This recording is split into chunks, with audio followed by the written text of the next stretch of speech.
Vraiment na YouTube, vous s'abonner, au Tikali vraiment temps Landelango avec des détails. Chaque jour, le rendez-vous, où ils ont vraiment pris à partir il y a 14h05, Zara Liboso.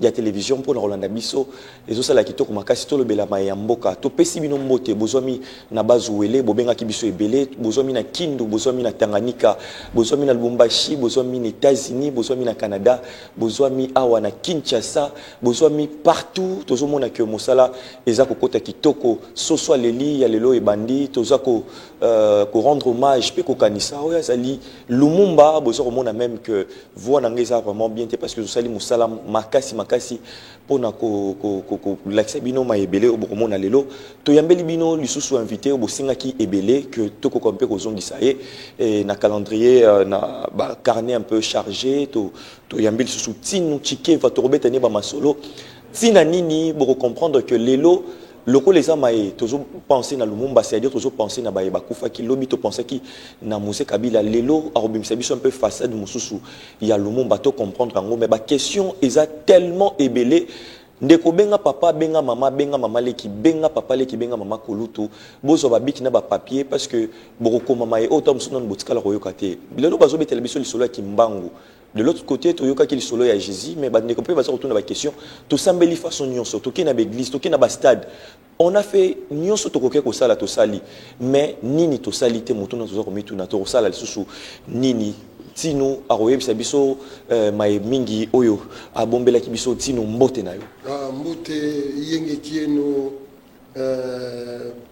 busi na bande konanga baza population na ngai na makongolenge na kilenda na ngunzi na chalu na kimpata na kaivemba makai malengi kwanziba pesi binombote et yenge keno na bana na bena Congo partout dans le monde na pesi bangombote yenge keno na ba indonioso o bazana Sénégal na ngadef na Mali yani Sokoma et na pesi bangombote accent sana Betwabu Malukai Malubimpi.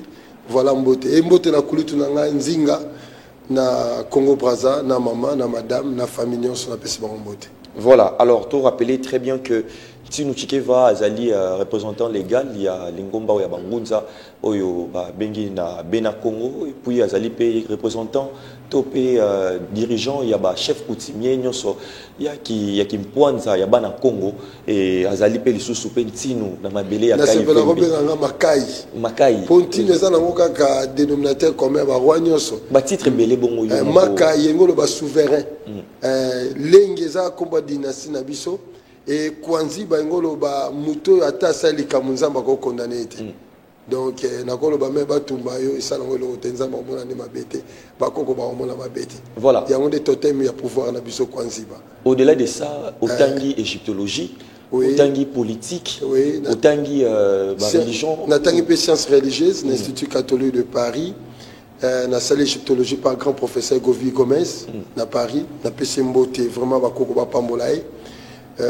Au Motunde Bazabe né na biso parce que ce qui n'a pas professeur Govi Gomez c'est à partir à Omotunde au hasard de divinité et puis na salle linguistique na papa Mawete Makisosi là c'est mon professeur à Paris na PC Susumbo au Saranate et na salle sociologie et sciences politiques. Alors le lot il a tout fait tout flamme bah qu'on ça permis. Ils ont haut-parleur, ce sont déjà le lit. Nabanda Kounyo sont déjà passé peli pour te bamoni. Alors problème tout coup mieux ça permis. Bible le yé. Ah, c'est que Bible yé que Bible le yé parce que bande européen basa on a banda ko basa ko bomba. Alors le lot déjà toujours ko rendre hommage na Oyazali Lumumba. Alors tinu na émission ba prena kama yo bomba mo batikala ko prendre té. Au-delà de tout, force au que Lumumba a reconnu l'Afrique mobimba, pe na monde, surtout beaucoup plus na combat panafricain naie. Partout à zaki ko zalazaki ko éveiller batu. À ça élément topé représentation à résistance de l'élo. Si nous na degré spirituel, topé na degré politique, est batabongo na simana bango, barana mission moko ya makasi à accomplir.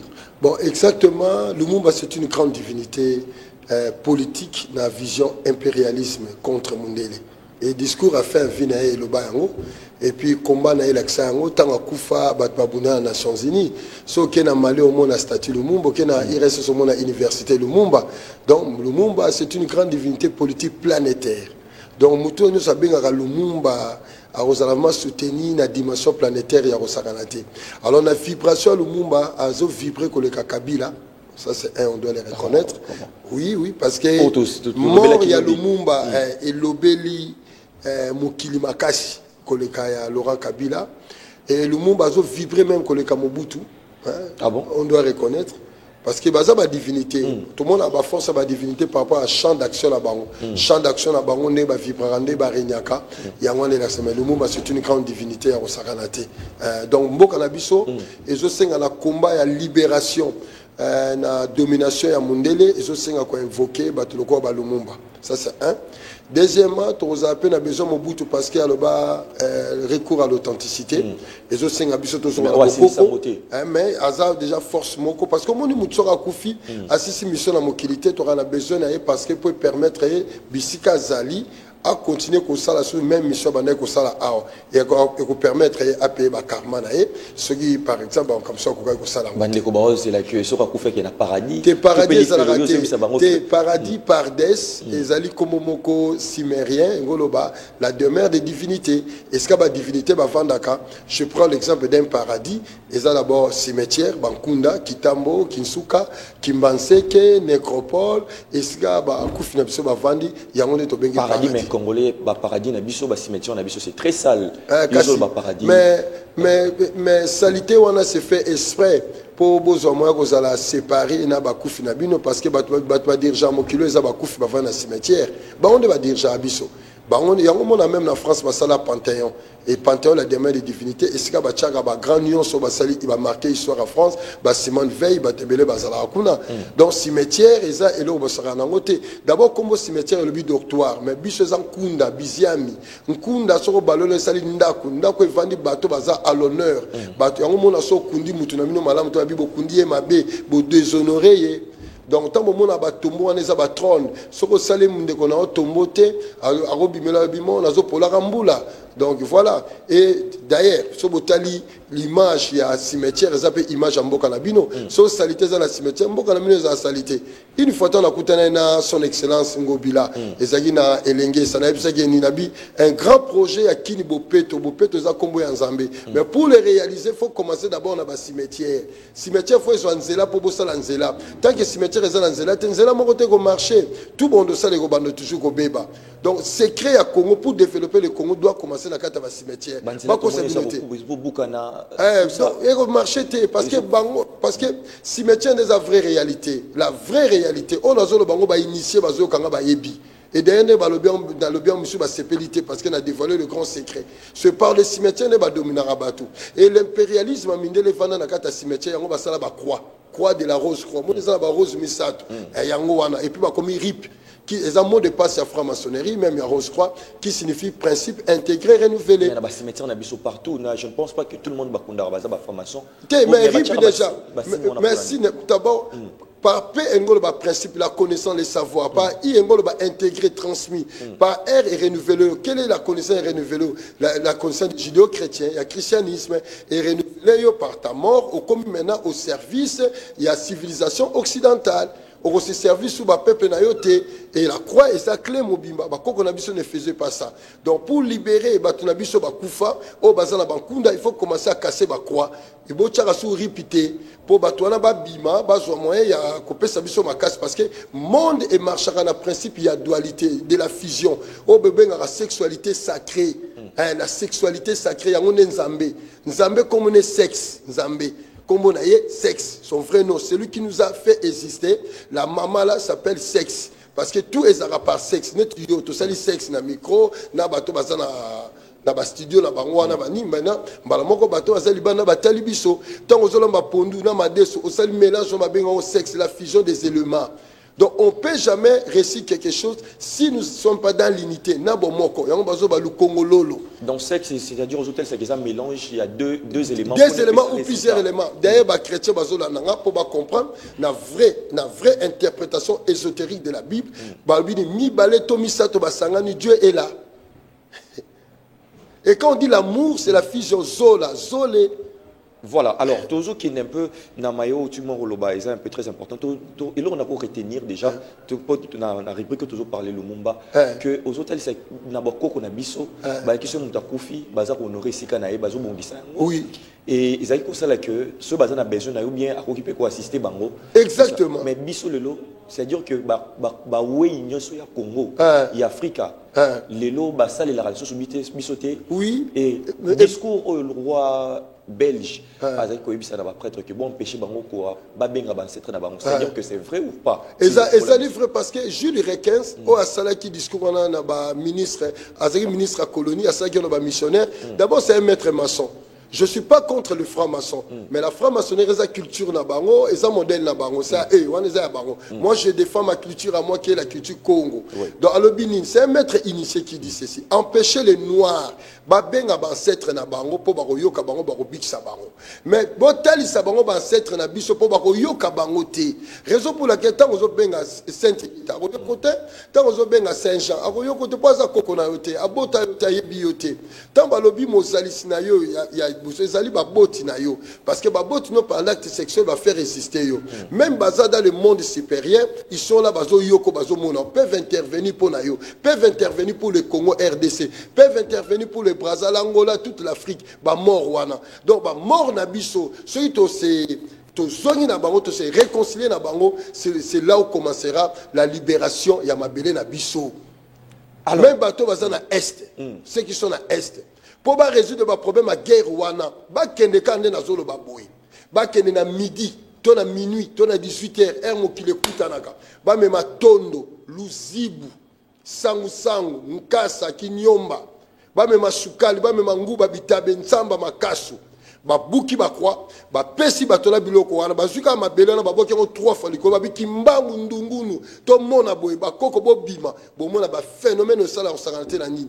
Et ko aider même du gouvernement na biso, et ko aider du chef de l'état à se débarrasser na problème, à mettre fin à ba problème. C'est la plus meilleure que ma prière au bateau basel na l'église partout. Mais prière ngolo bani na français, ngo ba supplier. Nous ne sommes pas na principe à supplier. Basengi na kombo Jésus Christ ça non, Jésus a salaté. Jésus a salaté. Pourquoi yo sautel? Jésus n'a pas existé. Il n'y a pas de preuve historique de l'existence de Jésus. Jésus existe uniquement dans la Bible, dans 4 évangiles qui sont des selon. Selon Mukendi, selon Zinga, selon Jonathan, selon Mama Lina, selon Maribaya. Tout qui t'en a moni, tout qui est précieux a déjà tellement makasi, mais tout déjà batouero et c'est un peu naba coup sur coup. Alors si nous tous sommes on a les campés à Lumumba pour tout qui est bien. Alors tout ça na dossier oyo bandeko ba auto qui biso sur auto qui observer tout le monde qui événement auto qui au Salima Awa roi Yaki na Congo président Félix Antoine Tshisekedi Yamba qui est très bien ba memel biso lino. Et na Rolanda interview au balanda même interview na Lumumba bango bazo hôtel c'est que baza content que ba memil bango un peu reste y a papa na bango que ba ko sel lango tombo mais tout ce monde a pratiqué on a peu na Bible bana Israël bazo bima en Égypte ba memi aux amis quoi au ba ko zo ya papa na bango pour na bima en Égypte tali sabiso un peu le fait wana ça a un impact spirituel ou pas? Oui, et ça na réalité résultat spirituel. D'abord, même quand on est aux analogiques, il faut que nous ayons des parents qui sont là. Il faut que nous ayons des so même na Kinshasa so bakundi aux étrangers. Aux étrangers parce que Aïza Baoumbu, il y a un chef le Kalambanki. Mais marambo ça même abiso na le père et les mères. Et ça de père et de mère était. Ba ko na biso ba kabola ki ba territoire na biso na ba clan. Chaque clan ba pesa ki sikana. Donc nga pe faut que nous na sikana nga, yo pe faut que nous na Kasai. C'est la réalité des choses. Ça y est que mon peut faire tomber dans Mboka. Exactement. Un vrai Congolais, Congo doit commencer à construire un village. Et ça la Kinshasa. Soit on construit pour la Baoumbu, pour l'intérêt na Bango, c'est la Bango territoire na Bango. Il faut que nous na Baoumbu na Bayaka, na Bateke par exemple. Il faut que nous atonga na village un Kassai que nous tonga na Kassai. Alors plus grave que somba ailleurs Libanda Mboka. Et ça m'a bien coûté que somba zo bon c'est la Bapaya. Et bateau va somba à Libanda bazo et baté valeur à Mabélé na Bango.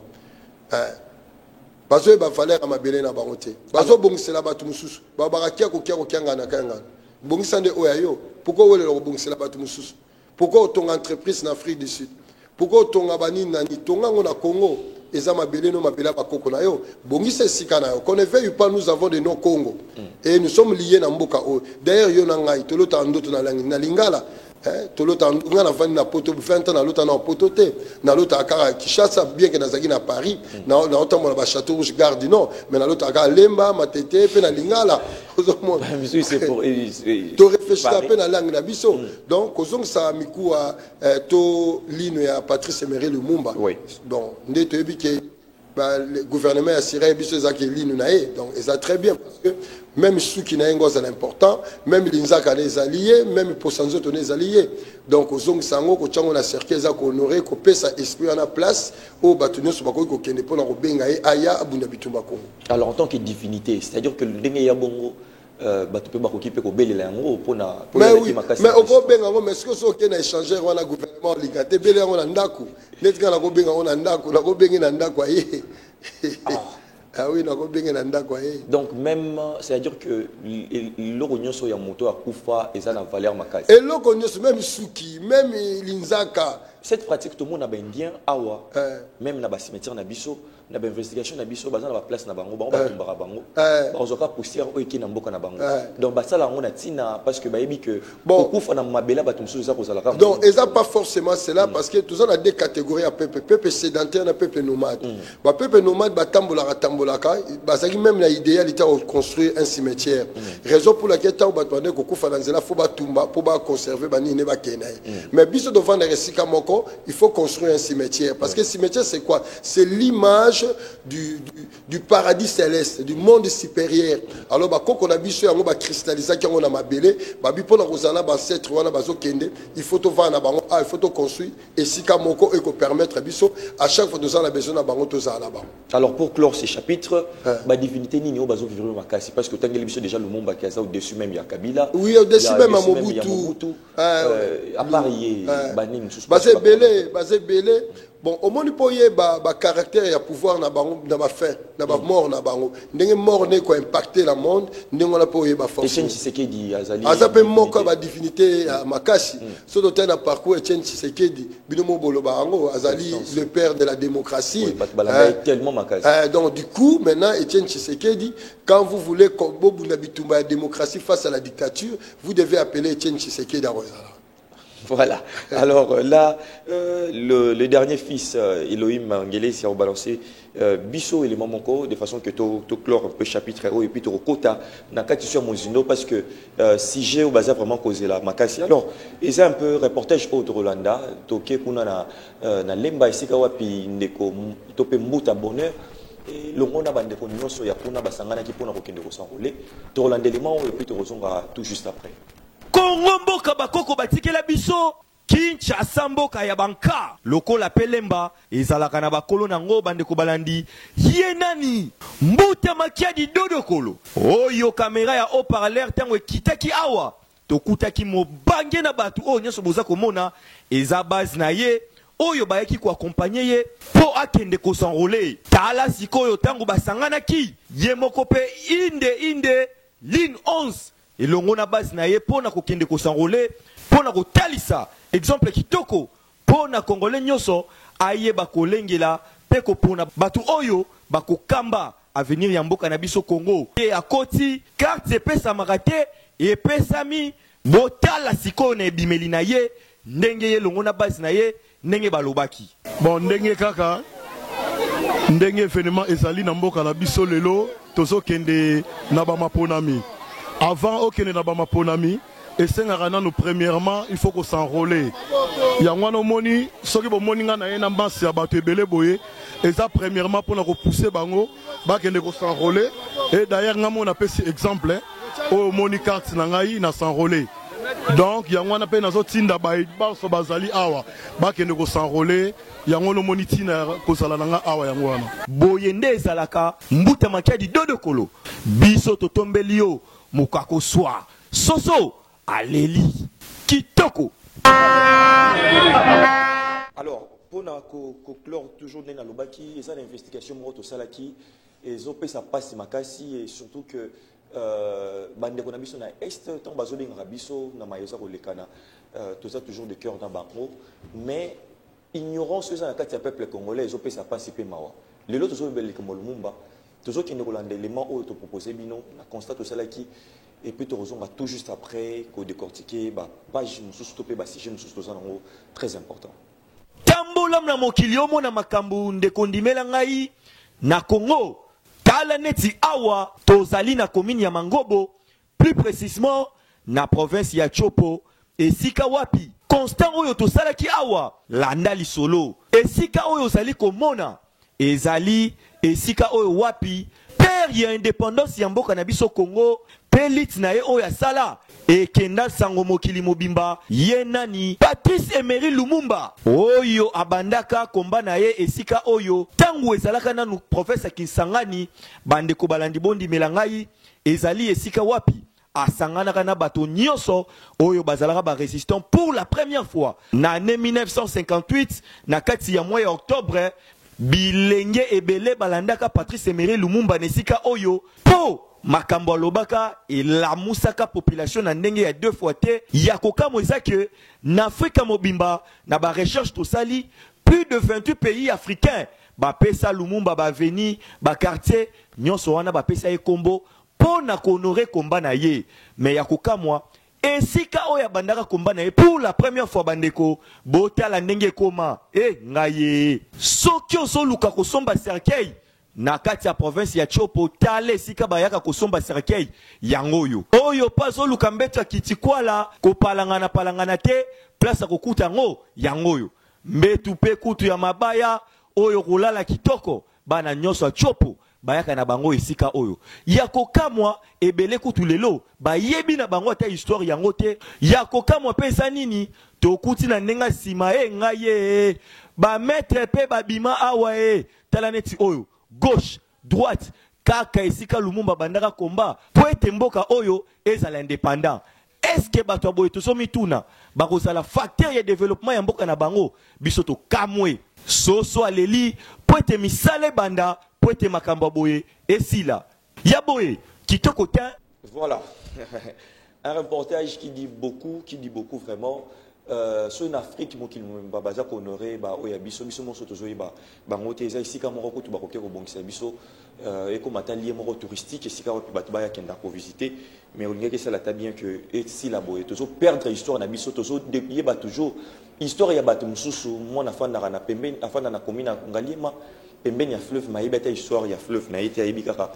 l'histoire ya ba forêt amazonienne et tout ça ils ont vraiment pas spécialement alors tinu nazongi pa na yo bande ko balandi bobenga te s'il vous plaît bokomela biso ba message to répondre na ba question na bino kitoko tinu to koti sikoyo na sujet oyo za ya mutu ya makasi oyo lelo to kolobela olobeli biso likambo ba divinité awa mais bande ko na kati ba ndako basomi tuna bango ba croire na ba divinité ou bien na Jésus parce que pour le développement ya Afrika mais bande comme soupe batuni biso mutu na to bandi pe na temps nyonso ceux qui to biso to la pe bilan il y a ba religion importée na temps nyonso to croire nango mboka peke libosote et est-ce que réellement na kosala recul to pe na retourne authenticité ndenge mobuto loba ki to pe ndenge poza ko loba awa to ko développer première question déjà Jésus ou Fumukimbangu question est claire réponse est à Fumukimbangu pour Jésus Azalate. Donc je ne vois pas comment on va s'attacher à Mouto Azalate. Dans une minute, comment Jésus-Christ Azalate. D'abord, l'histoire de Jésus et comment Mika a 4 évangiles dans la Bible. C'est long. C'est long, c'est long. L'isolo na ye, c'est long. L'isolo mamali, c'est long. L'isolo able, c'est long. Donc voilà. Ça c'est un. Et puis il faut chercher Jésus dans le temps et dans l'espace. Dans le temps, nous avons que 2 évangiles qui parlent de la naissance de Jésus. Il y a Matthieu et Luc. Alors Matthieu a situé la naissance de Jésus sous Hérode, dans moins 7 à moins 4. Parce que Hérode a couché dans moins 4. Et puis Luc a situé Jésus sous l'an 6, l'époque sous César, et puis l'époque il y a préfet Quirinus. Alors peut ça détail Morabi Jésus à Botami il y avait recensement. Au Moutasala au Quirinus, mais bon le but qui est recensement wana et ça là qui il y a il y a Empire Mobima. Et d'où maintenant, pour comprendre qu'à cette époque-là, il n'y a pas eu recensement, il y a Empire Mobima. Et Curinus, ça c'est un recensement concernant l'impôt. C'est un recensement concernant l'impôt pour la province née à Syrie. Donc ça devient déjà problématique. L'Ikina Matthieu Bazoyo Kanate pour un compromis dans la naissance à Jésus. Sachant que Matthieu, selon la Bible, a été disciple à Jésus. L'Ik a quitté, l'Ik a voire même qui médecin, théologien. Il y a un épître dans Zolobanine. Il a une lettre dans Zokomela Théophile. Je suis allé se renseigner dans les disciples à Jésus, dans les proche. Et d'où il fallait l'Ik à s'appuyer dans Matthieu. Dans le langage moko. Mais on va aller dans la contradiction. Matthieu a placé naissance à Jésus sous Hérode. L'Ik a placé sous Curinus na Auguste na l'an 6 quand on a l'an moins 7 ce que tu as date de naissance il y a beaucoup de naissance mais ça clair nga ça clair il y a bateau ba na ça clair il y a papa Etienne ça clair il y a papa Mobutu ça clair il y a papa Laurent Désiré Kabila ça clair bon il y a Jésus ça clair ça pose un problème point au bayo kanika ka Bethléem lieu de naissance alors tout quel Jésus est la figure centrale. Il y a la religion chrétienne. Azali le point où ils ont dit que les sauveurs de l'humanité. Or, ce total, il y a une description dans la Bible, à promettre qu'il va tenir sur ça à 3 jours. Et bon, à quoi. Alors, total, il est mort le vendredi. Et il dimanche na tongo, à ça même 3 jours. Tout le monde dit que si même quoi embaumer, Matthieu chapitre 19. Tu recomptes par jour? Oui, tu recomptes. Vendredi à 15h. Oui. Samedi à 15h comme le premier jour. Oui. Dimanche à 15h comme le deuxième jour. Oui. Lundi à 15h comme le troisième jour. Oui. On a marqué le premier jour de la semaine qui est le dimanche. Le premier jour de la semaine, juif, c'est le dimanche. Le 7e jour, c'est le samedi. Sabbat, sabbata. Aujourd'hui, samedi signifie le 7e jour. Il y a bis comme dimanche parce que tout le calendrier mindele va renverser premier jour comme lundi. Donc tout le monde que Jésus pas même 3 jours à salir alors bobi qui comment bobi qui est là comme côté. Et d'ailleurs encore la chose la plus grave encore. Les femmes sont allées embaumer selon la traduction mususu. La traduction sont allées kosokola Jésus. Mouton déjà bakundi nulle part dans le monde depuis l'antiquité bokoki ko embaumer déjà ebembo bokunda nulle part dans le monde bokoki jamais ko sokola ebembo déjà bokunda. Donc sur le plan historique ça ne tient pas debout et ce qui permet de conclure tous les savants tous les historiens vrais qu'on conclut que l'inexistence de cet individu Jésus. Balobi Azamuta Nazareth. Or la vie de Nazareth n'a pas existé. Lui-même dans la Bible a bien un Nazarien. Or, être un Nazarien, c'est celui qui a fait le vœu des Nazirs. C'est une société secrète, c'est une époque. Or, la vie de Nazareth a été créée entre 8e et 9e siècle par l'Église catholique. Donc, il fallait normalement, à Nazareth, il fallait Nazaretanus, na latin, to nazatérénien, na français. Oh, il y a bien 9e siècle, c'est-à-dire, et même après. Après Kobota Manaï. Mais si on a compté au Lelo, Babanda qui d'abord a l'an 0. L'an 0, ça l'a raté. L'an 0, ça l'a raté. Bandela mis qu'il y en a 1. L'an 1, Bandela, vous comptez tout le temps en 2023. C'est-à-dire qu'il y a quand même preuve d'existence. Tes preuves d'existence, c'est salité. Et là, pourquoi Bandela? Donc, on a expliqué clair. Balobi, histoire à Jésus, et ça, l'élément extra-biblique. Les gens doivent le savoir. L'histoire de Jésus et l'Obamika Anakati, il y a un Nouveau Testament avec les 4 évangiles. Et d'ailleurs, on peut ce exemple. Le premier évangile, qui est l'évangile de Marc, a été écrit dans l'an 90, dans l'an 90, après notre heure. Alors, si Jésus est mort à l'âge de 33 ans, il y a eu combien de temps pour Bakobaron? Est-ce que l'Isolo, il y a vu dans 20 ans passé, est-ce qu'on relate concrètement dans les Zalaki? C'est impossible. Donc, on va toujours comprendre bien. Que l'histoire de Jésus est prouvé scientifiquement, c'est-à-dire que l'histoire de Jésus c'est de la foi. On a pensé à battre. Il y a même une longité. Michel Offray même à l'Oban, que les gens lisent. Tu as la photo de Borja. César Borja qui moi n'a pas appelé Alexandre Sissi. On va prendre un ami Sebachaka. Azaki homosexuel. Azaki homosexuel. César Borja qui est homosexuel. Tu vas même la Google, oui. Azaki homosexuel. C'est vérifiable. Mais oui, c'est vérifiable. Vous pouvez vérifier dans Google. Bon, on a César Borja. Moi n'a pas appelé Alexandre Sissi. On va prendre un ami Sebachaka wana. Azaki homosexuel, mobile à Léonard de Vinci. Abota même nan de konae, Lucias a de grâce à moi, on a Jésus. Et bon, comme c'est ça, il y a terre de Sion. On est allé à Saint-Cyprien. Azali grand maître et à Prairie de Sion. Au Bachagabu. Achebona Sali, maçonnique. Ils ont révélé si c'est vrai. On va se poser des questions. Déjà, il y a des questions, il y a déjà dans moto. Namokili, bah livre, ils ont des secrets ou bien ils ont des connaissances à Makasi, ils ont la recherche. Mais pourquoi la Bible prête parfois bah ça même gratuitement, ils ont appris mon moqué. Donc, il y a aussi cette raison cause à la passe que ils ont juste par la foi. Ils ont leur monter faire progresser. D'abord, la Bible au baté qui la rabino. Premier Bible vulgate romaine, vulgaire, ya pamba. Qui est donné pour la profane batanga là-bas. Non, il y a même pas kabarango parce que. Mais il y a pas kabarango. Il y a pas kabarango. L'initiation, les secrets spirituels comment on a livré. Et puis ça m'a des bouches à l'oreille. Jamais n'a comme un code au son à côté d'un cimetière dans le lobby pas mon coup fiabini. Non, comment on était. Mais la code là qui s'aille de bouche à l'oreille. Na memi on a pratiqué l'obabo lobby pe moni. Donc il n'y a aucun livre dans la bibliothèque qui m'a côté dans le monde où il faut détenir des secrets, il y a Kinzambi et Zalarati. Et Zalarati, les secrets ne se donnent pas dans le livre. Tu ne peux pas. Parce qu'un grand secret initiatique, et ça n'a prité. Donc, et l'Europe ça gratuitement. Donc, et ça n'a pour la populace. Pour la populace. Ce n'est pas pour les initiés.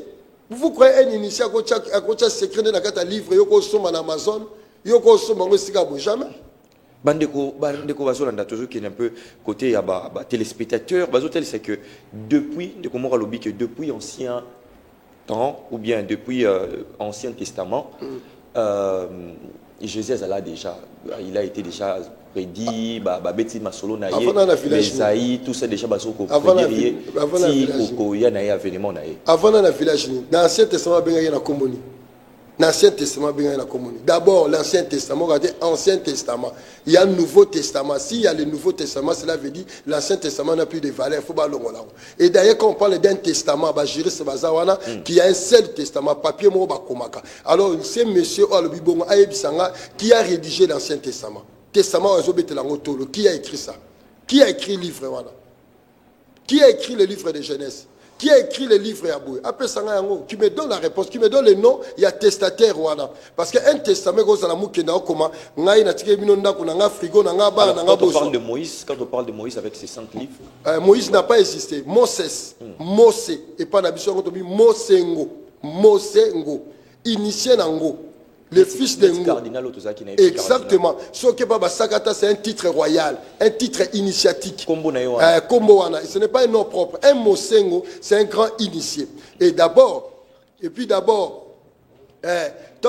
Moïse en français, Moussa en arabe, Moses, Babini, Moutoumoro tiré des eaux. L'eau, dans la Bible, est le symbolisme du soleil caché. Donc, Mouto va initier na Bonzambe par excellence. C'est un titre initiatique. Donc, alors quand on parle de Moïse dans la Bible, Asa Moïse va initier dans quelle école? Parce qu'en Égypte antique, il y avait 3 écoles. Héliopolis, Hermopolis, Memphis. Il y a Moïse à Wapi. Parce que nous avons Ramsès, initié l'école de Héliopolis. Il y a ce que Moïse de la Bible a dit Moïse à Moïse de la Torah, hein? Moïse de la Kabbale. C'est ça, Moses. Alors, tout clore un peu mon kénon, on a pour le roi tant comme déjà Kokeneda na suka émission na biso, na bi que ma question c'est Bélé TV Salingonga. Si nous est-ce qu'on pas mon Kimbango. Qu'est-ce qui fait de lui grand? Bakoko na biso avant même en chair et en os, bano évoqué un grand esprit Congo, bano bengo Kimbango. Yango bomona ba montagne à partir de Mbanzanguti na Mbanza Congo. Ba bengo na montagne Mbango. C'est là ba Kimpavite et tout autre bano qui évoqué le grand esprit Congo, Mwanda Congo qu'on appelait Kimbango. Na on peut ça exemple moko. Nani akoye ko égaler Kimbango? Aboye bisanga nani ala musa mutu il y a 50 ans, à sali demi-siècle na Samabele. À l'époque, on a parlé du peuple dans RTNC, et qui cimetière à Bawa Umbo. Mindele babengi kimbanga la musi mwana bébé à Mundela abimise mukolo. Mutola bakunde asala 50 ans na Samabele. Même soi-disant tenté au Congo bolo bara Jésus à Kokata makamwana ta ko sala ngote. Donc Kimbangu abima na 42 pays africains. C'est lui le véritable père de l'indépendance de tous les États africains. Kimbangu a réalisé ba makamususu au monde ko sala ngote azongi sa temps. Non mais tout fait l'histoire na kati ya Congo. Mindele basala ki propagande ko étouffer histoire ya Fumu Kimbangu. Yango na senga na bande ko nanga kimbangiste ba longola Jésus Christ a envoyé Kimbangu parce que dessin animé a envoyé mututé. Mais bango ba kolo nango que bango te bana bakolo nango te bana ya kimbangu eza monde mobimba kimbangu abota yo abota bato nyonso bazotala biso kimbangu c'est la lumière cosmique la mer cosmique oyo aboti mokili mobimba bakimbangisi nde batimbelaki yango basakapara na masolo mais lelo mpe yo soki olamuki oza na droit korevendiquer kimbangu parce que tu as le sang de kimbangu en toi. D'abord, on va toujours faire question. Journaliste Moukendi, tout le biso question. Si nous marions zoloba, azongo ou bien ça na ba livre, ici capé ba toroki ko orienté. Non, nazam ba mbele hein, nazam net bona bomba minduke bele na zela ba pasteur.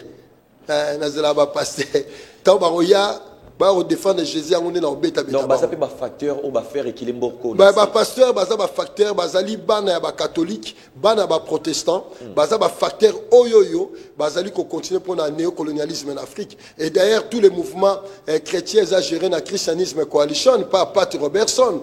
Il y a même à partir des États-Unis. Il y a un soutien financier et autres. Pour asseoir colonisation, asseoir congophobie dans ma belle nabiso, alors, qu'est-ce que le christianisme et memeli biso? Islam et memeli biso logonine. Ah, surtout talim, islam et l'histoire, historien bazolo bango, musulman tant bazolo maman nabiso, mema bango ba castra bango ba viola bango. On a vécu ça même na awa na mboka o na Libye lorsque un musulman noir malien bazo bête na musulman arabe. Alors, tout le monde a même bazo teka malien à $100, un musulman malien bazo teka na $100 par des musulmans libyens. Donc, même l'islam, ce n'est pas notre culture. Et Zali, ma valeur n'a bisoté. Il faut que tous les noirs va dégager. Un noir qui s'appelle Moussa, Azali insulte pour la Bakokonaï. Un noir qui s'appelle Gershon Netuyo, un noir qui s'appelle Jonathan, un noir qui s'appelle Ablavi, un noir qui s'appelle Pauline. Azali insulte pour la Bakokonaï. Dans le système, n'a pas identité. Mais c'est l'identité de la colonisation. La colonisation est s'asseoir nanine par la religion. Hein? La religion est s'asseoir colonisation dans ma belle nabiso. Tu peux imaginer une chose, comment Moutou na vinaye a copé sur ma descendance sur Abraham, mais tout n'est qu'à 3 générations avant papa na maman a habité. Alors, nous avons la terre à développement, il y a famille, il y a mabélé, et c'est impossible. C'est-à-dire que quand on a des citoyens pareils, il y a la politique, il y a la médecine, il y a le journalisme, il y a le baroque qui développer. D'abord, la politique au biso de Tangaka. Le modèle politique européen. La vraie politique est que nous chef coutumier ne salarango. Ce qui mboka au faut que liboso. Il faut terre politique, il y a soit initiation politique et pas beaucoup de chefs coutumiers ne disent pas ce que tu yozo loba. Awa mayozo bimsa ibele ba loba rangote. Mais non, eza mutu na mutaza na mission na nga azali ntinu na zali pe chef spirituel. J'ai été envoyé par les ancêtres pour dévoiler Maramé Belé. D'ailleurs nous sommes dans l'ère du verseau. Donc nga la sala vraie politique parce que le Congo est double. Congo cimetière ezali, Congo ya mai ezali, Congo mupepe ezali. Est-ce que le ministre va solana Congo cimetière? Est-ce que le ministre va solana Congo ya mai? Est-ce que va solana mami wata ya fleuve? Non, va solana été. Alors nga na oyeb sa mo ba préoccupation à batuana. Nga na oyeb sa tant nzele ku ebuka ni pa vient na Lukalambang il y a Vincent que je salue de loin. Alors, vous avez besoin de zela ne bonga. Et va na ba fondement na. Il faut bo kende et pas ya Lukalambang ngami mi Vincent. Ye ako solola na milimo wana o ba sala kanzela o ba simba kanzela ndenge vient na mbengu. Ozomona ta ba so sala po maréchal Mobutu avait compris. Albibo que nous solo là, nabatuana. Voilà, la question moko Kimbangu Salani. Qu'est-ce que Oyo Kimbangu tile loi Salani tika là comme prise définition qui a marqué sur que présenté. Oh Kimbangu Sala. Kimbangu Sala beaucoup de choses. Sobo kena lutende le bamona lo kolonae. Soko niati yango même moi na bébé ajuta ina. OK, tile lo. Eza la lutende. Même indele tout bokena lutende. Bokena prison boma, ba la sabino prison on attend fumu Kimbangu bima miroana ekweya katile lo. L'état le mana ko bongisango. Alors bango ba la sanga kaleso Abraham. Bango ba la sanga soutien Sarah. Bango ba la sanga ekoti oyo Jacob abande ko lata. Ba la sanga et su aimé o Jésus abande ko sokola apangusi mai. Mengala on a sabino ba preuve ya Kimbangu. C'est ce qu'il a ça. Nani Lazare, parce que la Sabiso tombe à Lazare et Zalaki. Maintenant, on a Sabino même prison Lubumbashi, jusqu'à Kimbangu à Zalaki. Kimbangu a laissé des traces, mais Jésus n'a aucune trace de son existence, même dans le miracle. Et l'eau comme côté. C'est-à-dire que Bissomoto est une histoire nabisoté, c'est qu'on peut dire ça. Oui, Bissomoto est une histoire nabisoté parce que nous avons été socialisés, nous sommes socialisés jusqu'à présent à travers l'éducation européenne, occidentale, empêcher biso yeba, empêcher biso poto yeba, valeur na biso. Tu peux imaginer un médecin ici, à qui na poto mais babo rejoint la valeur, il y a un médecin, mais atteindre na ba postulat na bango. Tu peux imaginer un juriste ici, à qui na poto mais babo rejoint la valeur, atteindre code ya Napoléon. Et puis surtout que musika, tout le monde a ba code wana nyose uti à partir de l'Égypte antique, ba plagier yango. Donc voilà, yango je sais que nous avons du mal à se développer dans ces pays. Oui. Alors tant que nous avons souffert congophobie, tant que nous avons rejeté nos ancêtres na biso, tant que nous avons bafoué nos morts na biso na ba cimetière, tant que nous avons honoré bangote, mboka oyo ko sala karaboy. Ce pays a besoin de changer au Congo et bien ma Congo dia Kimbangu et la République démocratique du Congo parce que c'est un nom qui ne reflète pas ma valeur na biso. Voilà, merci beaucoup bande ko bolande biso tellement belé.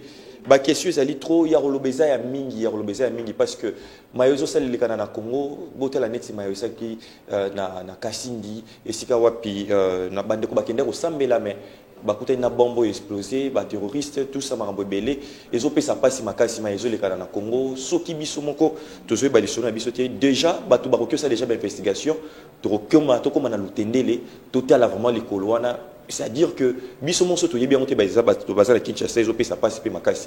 Alors, bino nyos bolande biso to kutana biso chaque journée na lobby rediffusion à 22h pour la continuité au bolanda bien beaucoup déjà na YouTube na haut-parleur télévision bo s'abonner place wana vraiment bolanda vraiment avec ba détails bolanda biso na PSTV na ba bouquet na biso nyoso. Un grand merci na bino so bolanda na zo pesa déjà mbote ba TV eza ebele chami déjà kuna na moni na bungu base Lyon Mobimba to pesi bino ba mbote ebele bino bolanda biso to pesi ba mbote ebele na États-Unis maman bibi chez nous to pesi Dani Mbuyi Ipo Baningela, Roki Bazolanda Bisope, kuna na Tunisie, to pesi, mbote bele bino bosa, bipai na Canada, Ridimbia, to moni awa na Kinshasa, Alexis Ngoto, to pesi, mbote na Nelly na Corée du Sud, to pesi, mbote na Deborah, Oyaza Kolanda Biso, awa, bandeko baza, tellement ebele bozolanda biso, mukendi haut-parleur ya RDC, to silani lelo, to pesi mbote na Banzinga, to pesi mbote na Elohim Gelesi, le dernier fils, to kutani bino prochain numéro, bye bye.